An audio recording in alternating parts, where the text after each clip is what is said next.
بسم اللہ الرحمن الرحیم۔ عزیز طلباء، نور اسکول اینڈ کالج مانسہرہ کی جانب سے آج ہم آن لائن کلاسز کے سلسلے میں نہم کلاس کی اردو حصہ نظم میں سے طلوع اسلام پڑھیں گے۔ بیٹا، کل کے سبق میں ہم نے طلوع اسلام کا جو ہمارا نصاب میں شامل حصہ ہے بند نمبر 3 اور 4، بند نمبر 3 ہم مکمل پڑھ چکے اور چوتھے بند کا پہلا شعر ہم نے پڑھ لیا تھا۔ اس کے ساتھ ہم نے جو ادائیگی ہے الفاظ کی وہ بھی آپ کو بتا دی اور اعراب بھی الفاظ پر لگا دیے گئے۔ آج کے سبق میں بھی خاص بات یہ ہے کہ آپ نے اپنے ساتھ ایک کاپی رکھ لینی ہے جس پر آپ نے جو مرکبات آپ کو بتائے جاتے ہیں یا فنی محاسن بتائے جاتے ہیں وہ آپ نے ساتھ ساتھ لکھ لینے ہیں، اور جو نوٹس میں نے آپ کو دیے ہیں ان میں فنی محاسن کی جگہ چھوڑی ہوئی ہے، اور وہی فنی محاسن پھر آپ نے ان نوٹس کے اوپر بھی لکھ لینے ہیں۔ باقی حوالے کے اشعار نوٹس کے اندر موجود ہیں، اور باقی جو مشکلات ہیں وہ بھی نوٹس کے اندر دی گئی ہیں۔ اور یہ بات ایک ذہن کے اندر رکھیں کہ ہم یہاں پر جو آپ کو معنی بتاتے ہیں تو میں الفاظ کے جو معنی ہیں وہ بتاتا ہوں، اور جو بامحاورہ ترجمہ ہے وہ آپ کے نوٹس کے اندر میں نے لکھا ہوا ہے۔ موقع کی مناسبت سے بامحاورہ ترجمہ سمجھا جاتا ہے، ٹھیک ہے؟ اور جو ہم بتاتے ہیں وہ لفظی معنی بتاتے ہیں، لفظی معنی آپ نے بک کے اوپر لکھ لینے ہیں، اور جو بامحاورہ ترجمہ ہے وہ آپ کے نوٹس کے اندر لکھا ہے۔ اصل مفہوم وہی بامحاورہ ترجمہ ہوا کرتا ہے۔ تو آئیں اب ہم اپنے آج کے سبق کی طرف چلے جاتے ہیں۔ کل کے سبق میں ہم نے چوتھا بند جو طلوع اسلام کا ہے، کل 9 بند اس نظم کے ہیں۔ ہر بند میں 8 شعر علامہ محمد اقبال لے کر آئے ہیں، اور کل 9 بند ہیں جس میں سے تیسرا اور چوتھا بند ہماری کتاب کا حصہ ہے۔ تو کل ہم نے چوتھے بند کا پہلا شعر پڑھ لیا تھا، اس لیے اب ہم دوسرے شعر سے ابتدا کرتے ہیں۔ تو کل کا شعر جو ہم نے بیٹا پڑھا تھا وہ یہی پڑھا تھا کہ یہی مقصود فطرت ہے، یہی رمز مسلمانی، اخوت کی جہانگیری، محبت کی فراوانی۔ اس کے معنی بھی اور اس کی تشریح بھی ہم نے پڑھ لی تھی۔ آج جو ہم شعر پڑھ رہے ہیں وہ ہماری کتاب میں شامل دوسرا بند، اور ویسے اس نظم کا چوتھا بند اس کا دوسرا شعر ہے۔ اس میں اقبال کہتے ہیں، بتان رنگ و خوں کو توڑ کر ملت میں گم ہو جا، بتان رنگ و خوں کو توڑ کر ملت میں گم ہو جا، نہ تورانی رہے باقی، نہ ایرانی نہ افغانی۔ اب سب سے پہلے آ جاتے ہیں مشکل الفاظ کے اوپر۔ بتان بت کی جمع، بتان بت کی جمع ہے۔ رنگ و خوں، اگر ہم لفظی معنی دیکھیں رنگ کے معنی رنگ ہی ہے، خون کے معنی لہو آپ کہہ سکتے ہیں مترادف الفاظ میں، ٹھیک ہے؟ لیکن یہ میں نے انڈر لائن کیا ہے پورا، رنگ و خون، اس کے معنی ہیں یہاں پر گروہ بندی، گروہ بندی، ٹھیک ہے؟ الگ الگ گروہ بنا لینا، ٹھیک ہے؟ تشریح میں پھر آپ کو مفہوم سمجھا دوں گا۔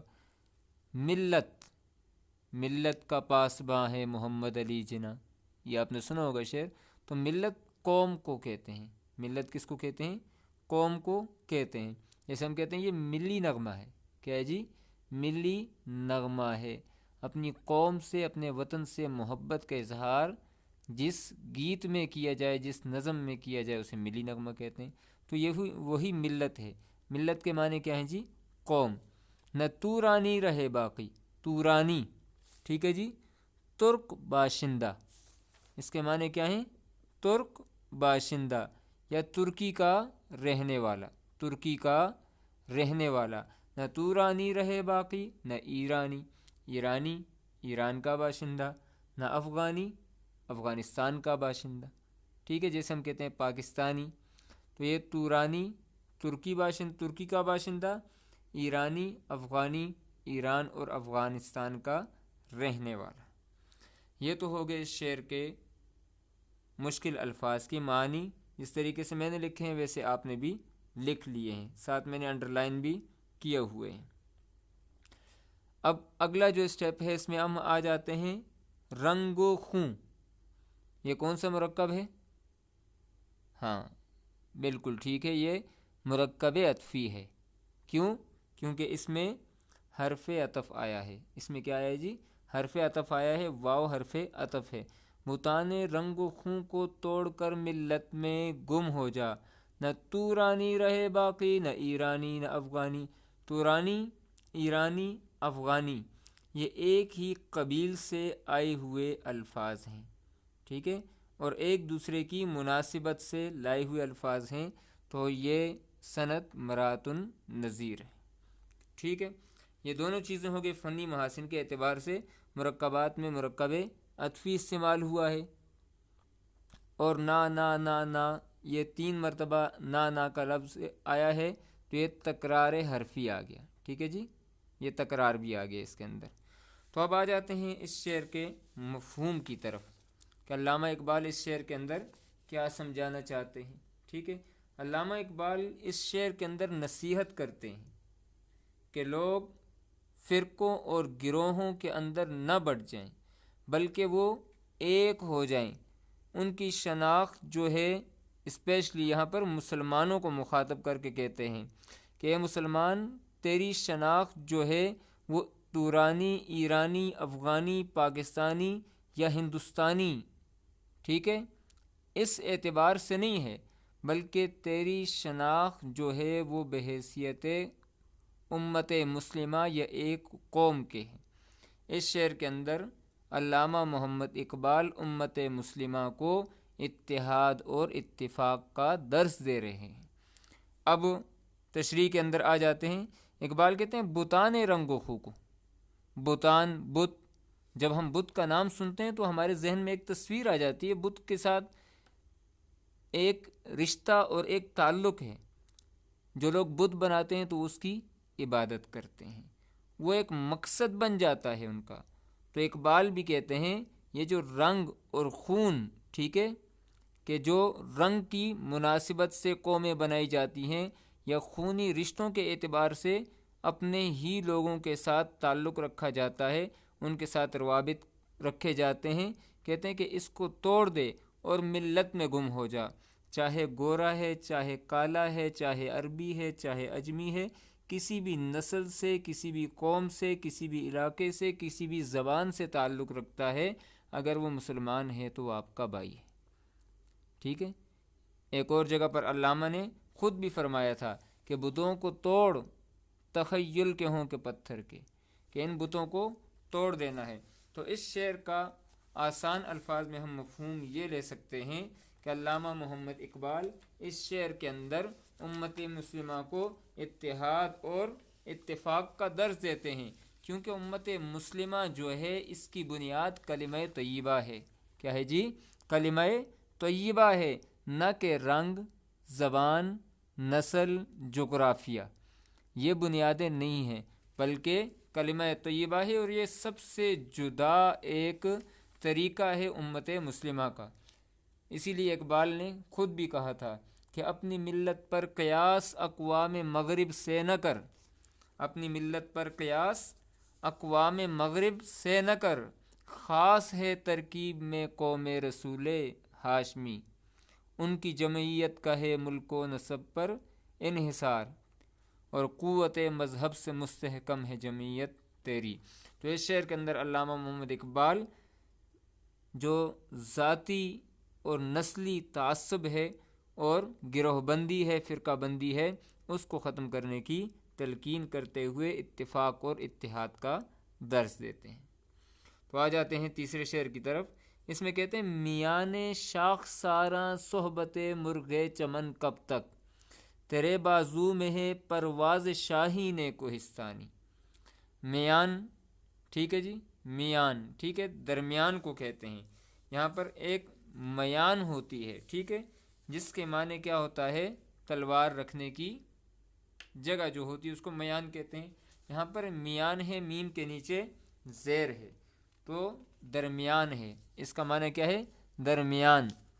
شاخ ساراں، شاخوں کے درمیان، ٹھیک ہے، شاخوں کے درمیان بیٹھے ہوئے پرندے، صحبت مجلس کو کہتے ہیں، ساتھ کو کہتے ہیں، ٹھیک ہے۔ مرغ پرندے کو کہتے ہیں، مرغ کے معنی کیا ہیں؟ پرندے۔ چمن کے معنی آپ کو پتہ ہے باغ ہیں، ٹھیک ہے۔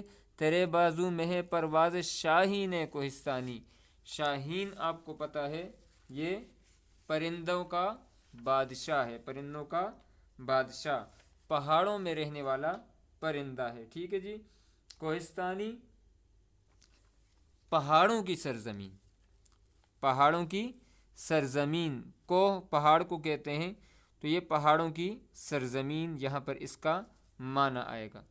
اب آ جاتے ہیں اگلے اسٹیپ کی جانب، تو اس کے اندر دیکھیں علامہ محمد اقبال اس شعر کے اندر بھی وہی درس دے رہے ہیں جو پہلے اشعار کے اندر دے رہے تھے، امت مسلمہ کو بیدار کر رہے ہیں۔ میان شاخ ساراں، شاخوں پر بیٹھے ہوئے پرندوں کے درمیان، ٹھیک ہے، شاخوں پر بیٹھے ہوئے پرندوں کے درمیان، با محاورہ ترجمہ اس کا یہ بنے گا، ٹھیک ہے۔ اس شعر میں مرغ چمن مرکب اضافی ہے، مرغ چمن مرکب اضافی ہے، ٹھیک ہے جی۔ اور شاہین یہ استعارہ ہے، شاہین کیا ہے جی؟ استعارہ ہے، استعارے کی تعریف آپ کو لکھوائی بھی گئی ہے اور باقاعدہ آپ نے یاد بھی کی ہے۔ اور اگر شاہین کوہستانی دونوں کو ایک ساتھ پڑھا جائے گا بحیثیت مرکب کے، تو یہ مرکب توصیفی ہے، مرکب توصیفی ہے۔ تو تین چیزیں فنی محاسن کے اعتبار سے شعر میں آ گئی، مرغ چمن، ٹھیک ہے، اور شاہین استعارہ، اور شاہین کوہستانی جو ہے وہ مرکب توصیفی۔ اب آ جاتے ہیں اس شعر کے مفہوم کی طرف۔ اس شعر میں علامہ محمد اقبال مسلمان کو اس کا مرتبہ اور اس کا مقام بتا رہے ہیں کہ تیرا مرتبہ اور مقام عام لوگوں کی طرح نہیں ہے، تیرا مرتبہ اور مقام شاہین کی طرح ہے، جیسے وہ تمام پرندوں سے جدا اور منفرد ہوتا ہے، بلند پرواز ہوتا ہے، خوددار ہوتا ہے، گوشہ نشیں ہوتا ہے، سب سے بے غرض اور لا تعلق ہوتا ہے، اپنی اونچی اڑان پر نظر رکھتا ہے۔ اے مسلمان، تیرے اندر بھی یہ ساری کی ساری صفات ہونی چاہیے۔ تو اس شعر کے اندر علامہ محمد اقبال اس بات کی طرف اشارہ کر رہے ہیں کہ اے مسلمان، تجھے دنیا کی رنگینیوں کے اندر نہیں کھونا چاہیے، بلکہ تجھے جس مقصد کے لیے اللہ نے دنیا کے اندر بھیجا ہے تو اس مقصد کو لے کر چل، تو عام لوگوں کی طرح نہیں ہے، بلکہ تیری مثال شاہین کی سی ہے، جس طریقے سے شاہین بلند پرواز باہمت ہوتا ہے اور کسی کا شکار کیا ہوا نہیں کھاتا، اور وہ رہتا بھی سب سے الگ ہے۔ عقابی روح جب بیدار ہوتی ہے جوانوں میں، نظر آتی ہے ان کو اپنی منزل آسمانوں میں، نہیں تیرا نشے من قصر سلطانی کے گنبد پر، تو شاہی ہے بسیرا کر پہاڑوں کی چٹانوں میں۔ شاہین اقبال کا پسندیدہ پرندہ ہے اور اس کی خصوصیات آپ کو بار بار بتائی جا چکی ہیں، اور متعدد مقامات کے اوپر اقبال نے شاہین کا لفظ استعمال کیا ہے۔ ایک جگہ اقبال یوں بھی کہتے ہیں کہ شاہین اڑا کے دی پرندوں کو یہ بتلا کر، ٹکراؤ سلاخوں سے اڑو خون میں نہا کر، بازو پہ بھروسہ ہے تو انصاف نہ مانگو، اس دور میں پچھتاؤ گے زنجیر ہلا کر۔ تو اس شعر کے اندر علامہ محمد اقبال مسلمان کو اس کا مرتبہ اور اس کا مقام بتا رہے ہیں۔ استعارے کے طور پر شاہین کا لفظ استعمال کیا ہے کہ تیری مثال اس شاہین پرندے جیسی ہے جو پہاڑوں میں بسیرا کرتا ہے لیکن اپنی خودی کو اور اپنی خودداری کو نہیں چھوڑتا۔ اگلے شعر میں اقبال کہتے ہیں، گماں آباد ہستی میں یقیں مرد مسلماں کا، بیاباں کی شب تاریک میں قندیل رہبانی۔ گماں اس کے معنی آتے ہیں شک، شک شبہ، آباد ہستی، ٹھیک ہے، اگر الگ الگ لیں گے تو معنی آپ کو آ جائیں گے، ٹھیک ہے۔ تو مکمل معنی آباد ہستی کا ہے دنیا، یہ جو دنیا بس رہی ہے، یقین، یقین کے معنی ایمان ہے، یقین کے معنی کیا ہیں؟ ایمان ہے۔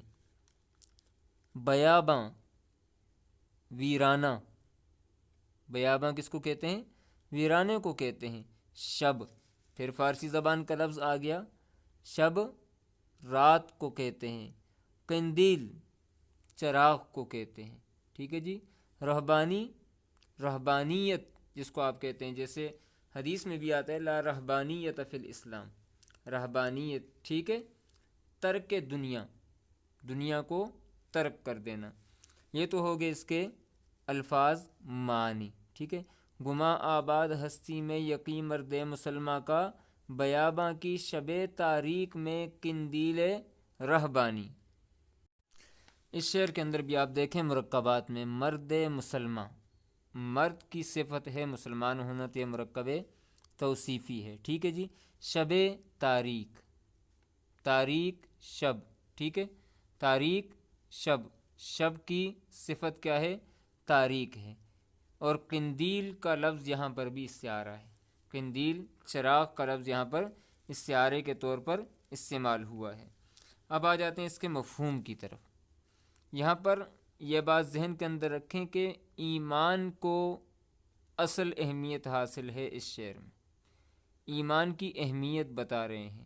تو علامہ کہتے ہیں کہ گما آباد ہستی میں، یہ شکوک و شبہات سے بری ہوئی دنیا میں، یقین مرد مسلمہ کا، مسلمان کا ایمان جو ہے وہ اصل مرتبہ رکھتا ہے۔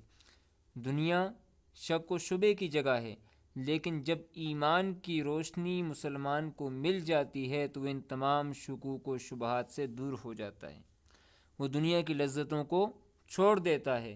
کہتے ہیں کہ ایسا مسلمان جو گما آباد ہستی میں شک و شبے کی دنیا کے اندر سے نکل جاتا ہے اپنے ایمان کی وجہ سے، اس کی مثال کیا ہے؟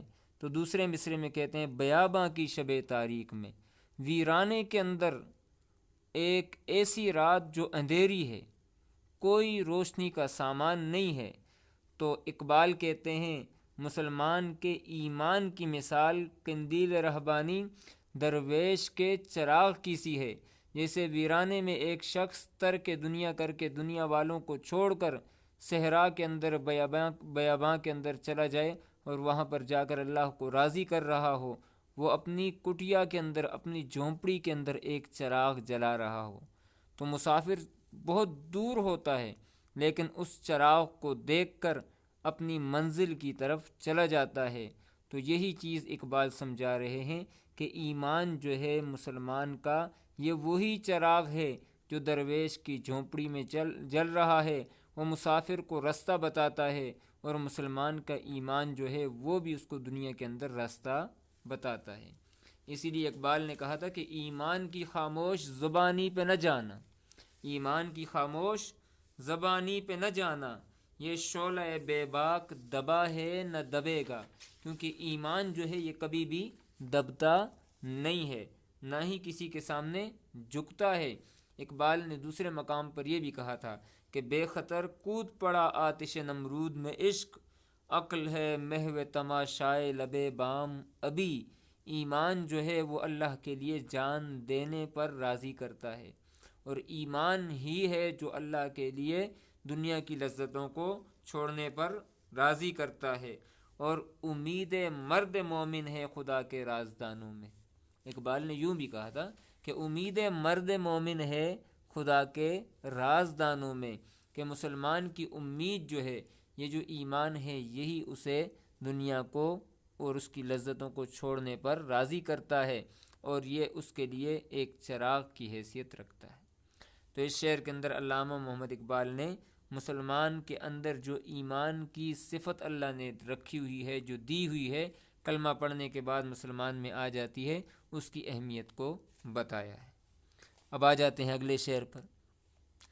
کہتے ہیں اقبال کہ مٹایا قیصر و کسریٰ کے استبداد کو جس نے، وہ کیا تھا زور حیدر، فقر بوذر، صدق سلمانی، صدق سلمانی۔ قیصر و کسریٰ، قیصر روم کے بادشاہ کا لقب، قیصر کے معنی کیا ہیں؟ روم کے بادشاہ کا لقب، کسریٰ ایران کے بادشاہ کا لقب۔ پہلے زمانے میں جو دو بڑی سلطنتیں ہوتی تھی، قیصر اور کسریٰ، ان کے بادشاہوں کے لقب ہوا کرتے تھے، ٹھیک ہے۔ اب نبی علیہ السلام کے زمانے کے وقت جو قیصر روم کا بادشاہ تھا اس کا نام ہرقل تھا۔ اس کی سمپل مثال آپ دیکھیں، آپ کے اس وقت ملک کے وزیر اعظم عمران خان ہیں، اس سے پہلے وزیر اعظم، ٹھیک ہے، اس سے پہلے وزیر اعظم جیسے نواز شریف، محترمہ بے نظیر بھٹو یا باقی جو یوسف رضا گیلانی، نام ان کے اپنے ہیں لیکن لقب جو ہے وہ وزیر اعظم ہے۔ اور اسی طریقے سے کسریٰ ایران، یہ دونوں اس وقت سپر پاور ہوا کرتی تھی۔ مٹایا کیسر و کسریٰ کے استبداد کو جس نے، استبداد کہتے ہیں ظلم کو، جبر کو، ٹھیک ہے، ظلم جبر، وہ کیا تھا؟ زور حیدر، زور طاقت، فقر عاجزی، فقر کے معنی کیا ہیں؟ عاجزی، صدق سچائی کو کہتے ہیں۔ تو اس شعر کے اندر علامہ محمد اقبال نے دوبارہ مسلمان کو اس کا مرتبہ بتانے کی کوشش کی ہے، ٹھیک ہے۔ مٹایا کیسر و کسریٰ، کیسر و کسریٰ مرکب عطفی ہے، کیسر و کسریٰ کیا ہے جی؟ مرکب عطفی ہے۔ اور زور حیدر، فقر بوذر، صدق سلمانی، اب یہ میں آپ کو نہیں بتاؤں گا، یہ آپ نے خود دیکھنے ہیں یہ کون سے مرکبات ہیں، کون سے مرکبات ہیں، کیونکہ مرکبات آپ کو بار بار بتائے بھی جا رہے ہیں اور آپ پڑھتے بھی ہیں، ٹھیک ہے، یہ آپ نے خود ڈھونڈ لینا ہے۔ اب آ جاتے ہیں اس شعر کی تشریح کی طرف۔ اس شعر کے اندر دوبارہ علامہ محمد اقبال جو ہیں وہ مسلمان کو اس کا مرتبہ بتانے کی کوشش کر رہے ہیں کہ ایک وقت تھا جس وقت میں یہ دونوں طاقتیں سپر پاور سمجھی جاتی تھیں، لیکن ان کے غرور اور تکبر کو بھی مٹی کے اندر ملا دیا، اور ملانے والے کون تھے؟ 3 مثالیں آپ کے سامنے مثال کے طور پر 3 صحابہ کے نام بھی دیے ہیں۔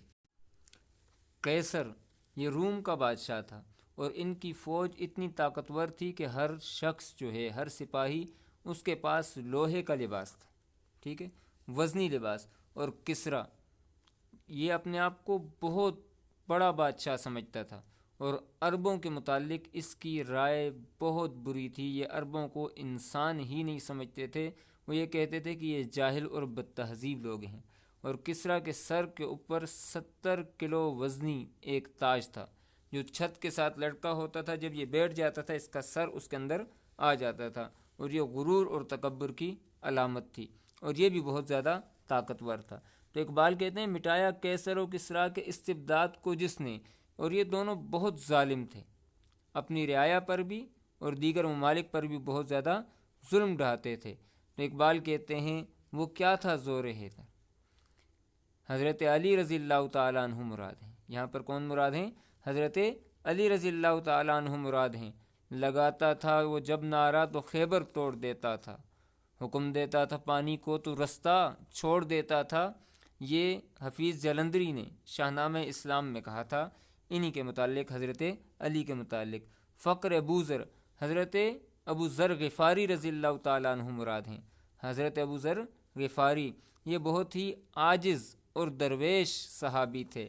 صدق سلمانی، حضرت سلیمان فارسی مراد ہیں، حضرت سلیمان فارسی کی سچائی نے، یعنی یہاں پر اقبال یہی کہنا چاہتے ہیں کہ اتنے بڑے بادشاہوں کو اور اتنی بڑی سلطنتوں کو اور اتنی بڑی افواج کو جن لوگوں نے اپنے ایمان کی طاقت سے شکستیں دی وہ تمہارے آباء و اجداد تھے وہ آبا تمہارے ہی مگر تم کیا ہو، ہاتھ پر ہاتھ درے منتظرے فردا ہو۔ اسی لیے اقبال بار بار مسلمانوں کو جن جوڑنے کی کوشش کرتے ہیں ان کے تاریخ کے حوالے سے ان کو بار بار بتلاتے ہیں کہ تم جن لوگوں کی نسل ہو، تم جن لوگوں کی اولاد ہو، اور تم جس پیغمبر کا کلمہ پڑھنے والے ہو، اس پیغمبر کا کلمہ پڑھنے والے دنیا میں کسی سے نہ ڈرا کرتے تھے اور نہ کسی ظالم کے سامنے جھکا کرتے تھے۔ تو بیٹا آج کے سبق کے اندر ہم نے یہ اشعار پڑھے ہیں، 4 اشعار کی ہم نے تشریح کی ہے اور ان کے الفاظ معنی اور اس کے فنی محاسن آپ کو بتائے ہیں۔ آپ نے اپنی بک کے اوپر الفاظ معنی لکھ لینے ہیں، ٹھیک ہے، اور با محاورہ ترجمہ بھی اپنے پاس لکھ لینا ہے۔ اور نوٹس کے اندر آپ کو میں نے حوالے کے اشعار لکھ کر دیے ہوئے ہیں، وہ سارے آپ نے اپنی نیٹ نوٹ بکس کے اوپر لکھ لینے ہیں اور گوگل کلاس روم کے اندر مجھ سے آپ نے مجھے شیئر کر دینے ہیں، میں انشاءاللہ چیک کر لوں گا۔ اور ڈیلی بیسس پہ آپ نے اپنا کام کرنا ہے۔ ویڈیو کمپلیٹ دیکھ لیا کریں اور اس کے بعد کمنٹ باکس کے اندر اپنے کمنٹس بھی دے دیا کریں۔ کوئی چیز مشکل لگتی ہو یا کوئی بات سمجھ میں نہ آئی ہو تو آپ مجھ سے پوچھ سکتے ہیں۔ آپ کا آج کا ہوم ورک یہی ہے کہ آپ نے الفاظ معنی بھی لکھ لینے ہیں اور ساتھ میں حوالے کے اشعار بھی لکھ لینے ہیں اور فنی محاسن بھی لکھ لینے ہیں۔ السلام علیکم۔